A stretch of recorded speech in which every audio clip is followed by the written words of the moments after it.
Hi, welcome to Fitting Model 101. I'm Julie, your host, and in today's video, I'm going to talk to you about what we need to know as models, part of our knowledge base. So I'll see you there.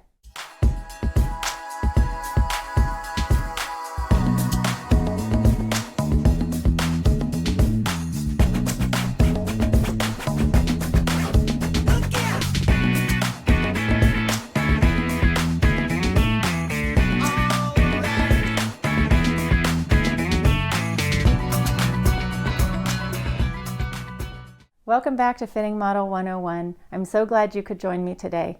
I have mentioned before in my other videos that as a fit model, the first thing you sell is your body. The second thing you sell is your knowledge. The third thing you sell is your personality. And then the fourth thing you sell is your image.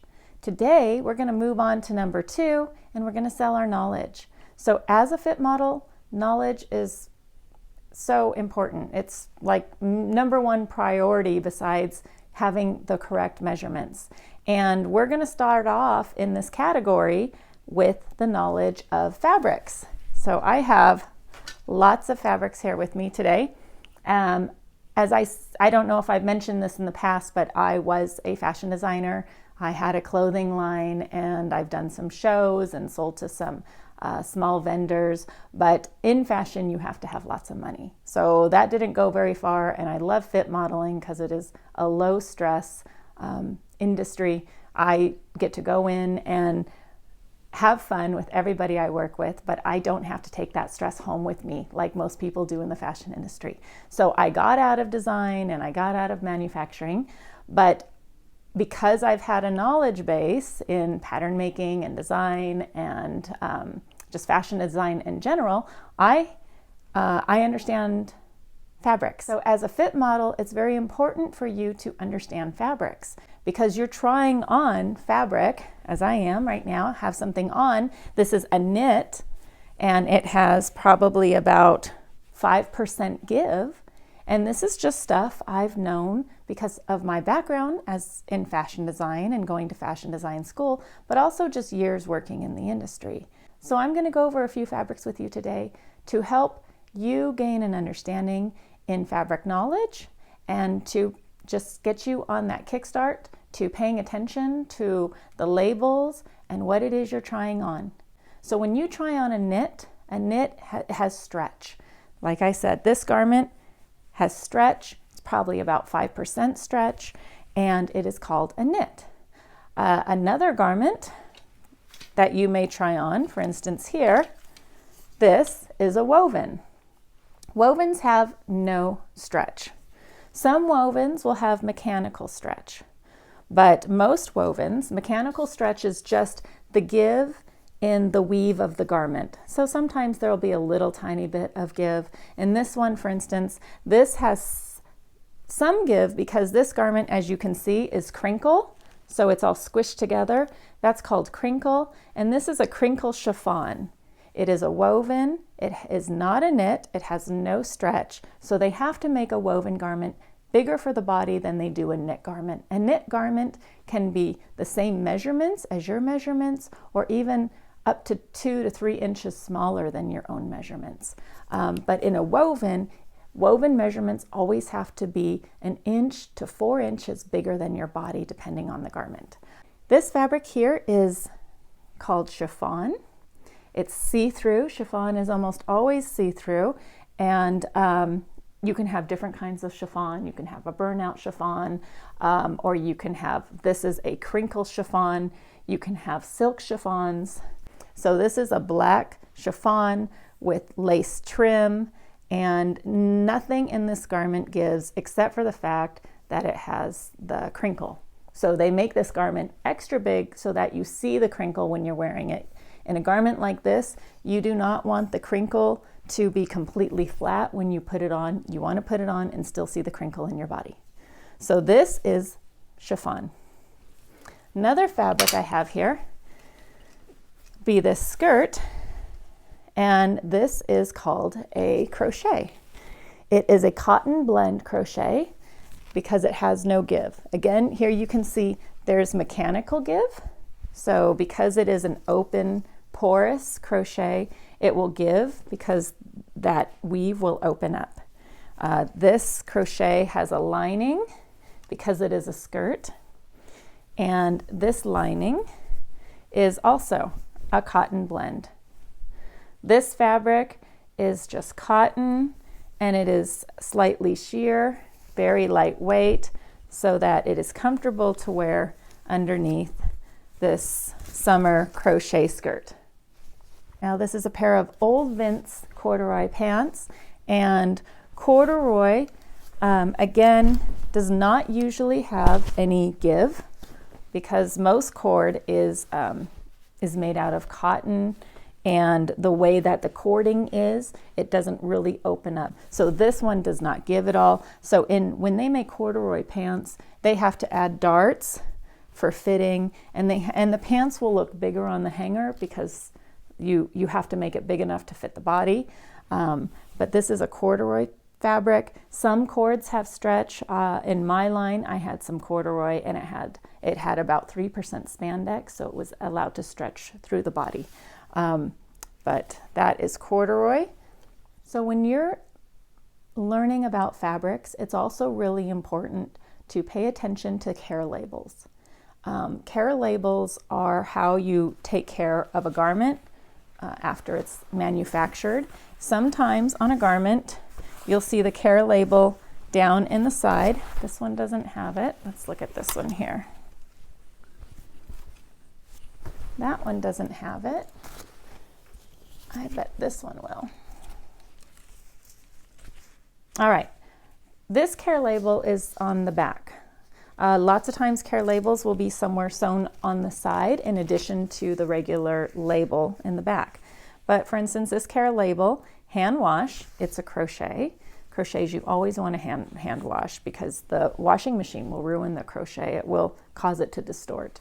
Hand wash, cold separately, use only non-chlorine bleach, dry flat, medium iron, medium iron on the lining only.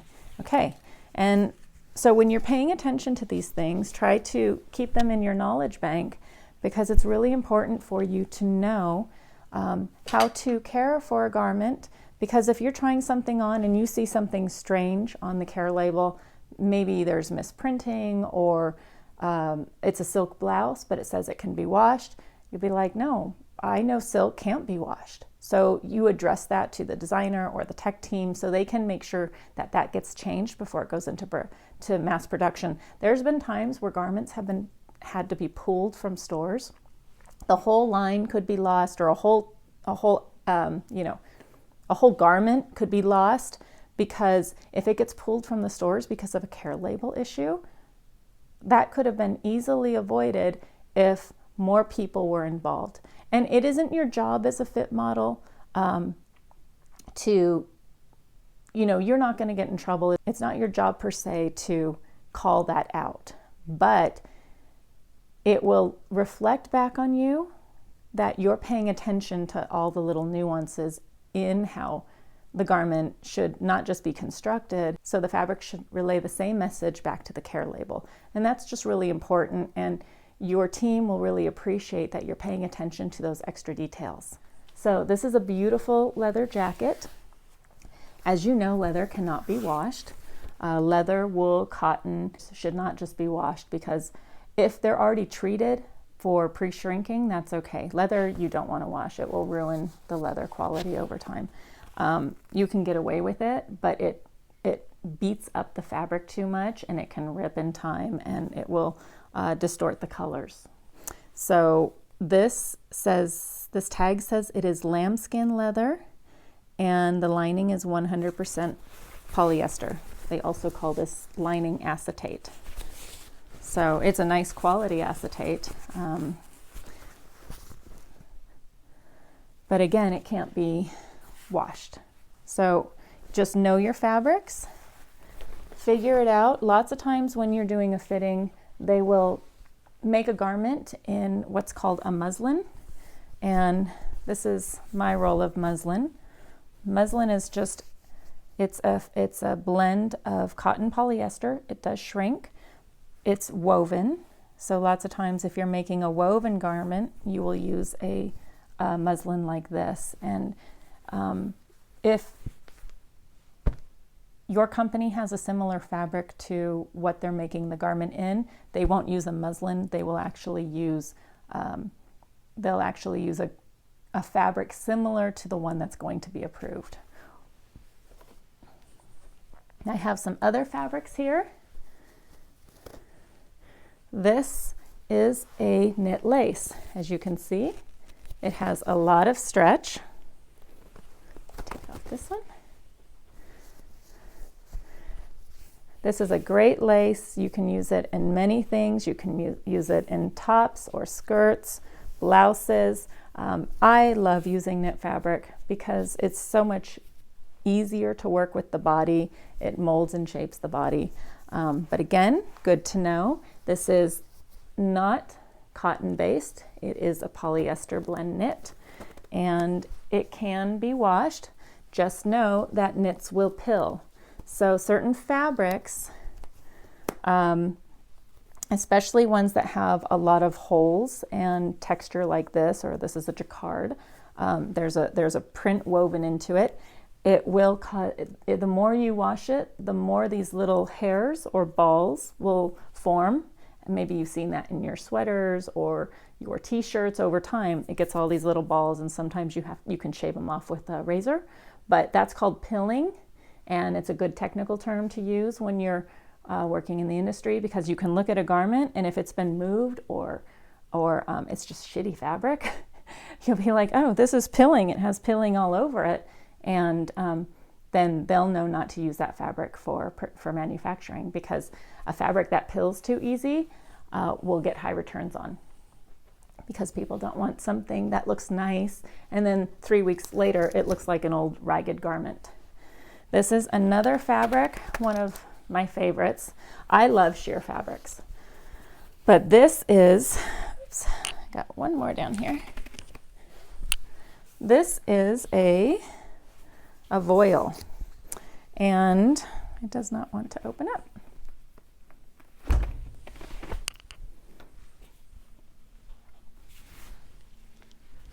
So this is another fabric that I love. I love sheer fabrics. This fabric here is what's called a cotton voile. Okay, so this is not printed fabric.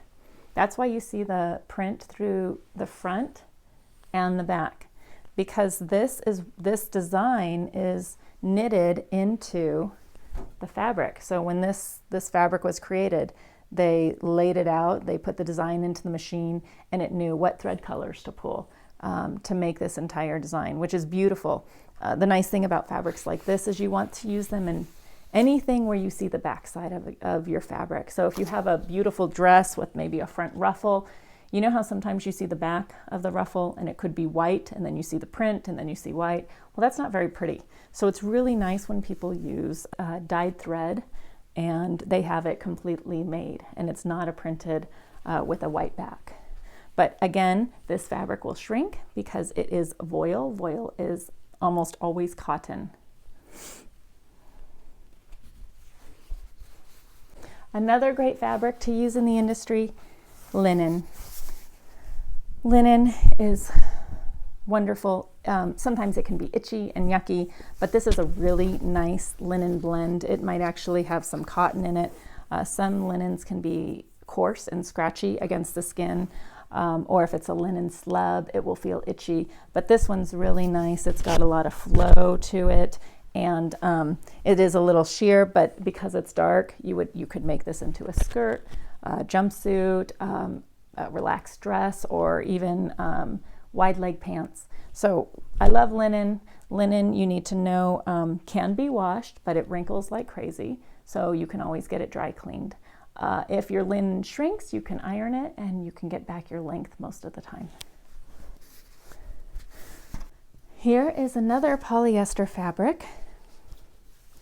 And as you can see, this polyester fabric has dark and see-through spots. So these dark spots are velvet, and this is a mesh.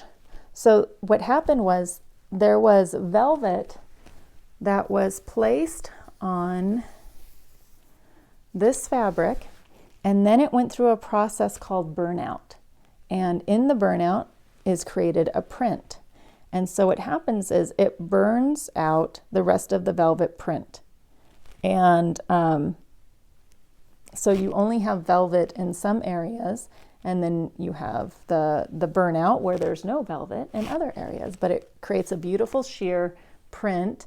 And lots of times you would have a lining underneath this. You could do a sheer slip dress with this, or a skirt, blouse. So this fabric you'll want to dry clean, because what happens if you wash this fabric over time, these little specks of burnout will end up coming off the garment.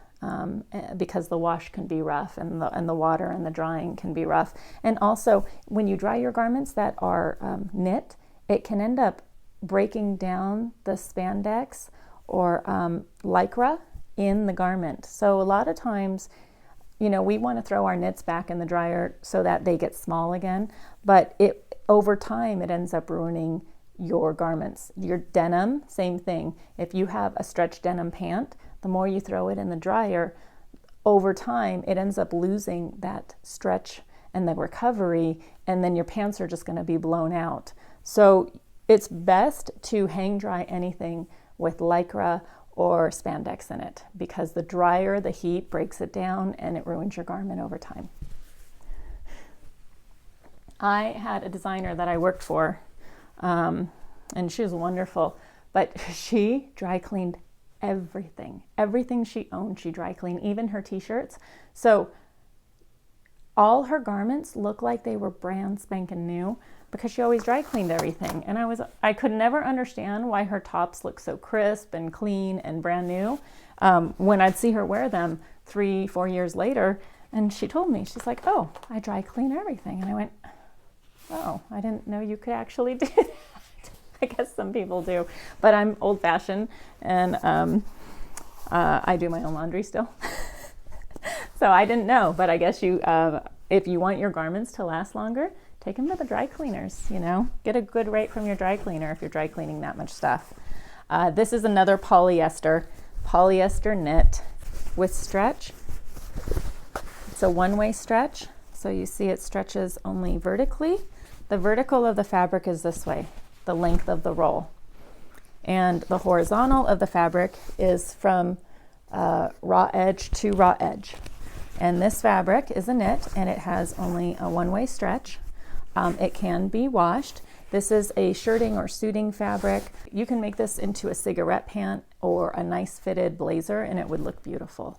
So this is, again, a polyester, can be washed, knit. When I went to school, I learned fabric science. It has been a long time since I've actually even looked at this book. But when you're working with your designers and when you're trying on garments, there will be a hang tag. That hang tag has the content, the blend of the fabric, and it has the manufacturer, and it also has the style number. So the more that you pay attention to the fabrics and the content of the fabrics, how a knit should fit, how a woven should fit, this will help you out in the long run as a professional fit model, and it will also help your team out. So I want to thank you for joining me today to learn a little bit about fabrics and what you need to know. Be aware as a fit model how to pay attention to those things, and just try to remember the names, and as you grow and progress in your fit modeling career, it will come to you like no problem. So thank you for joining me today.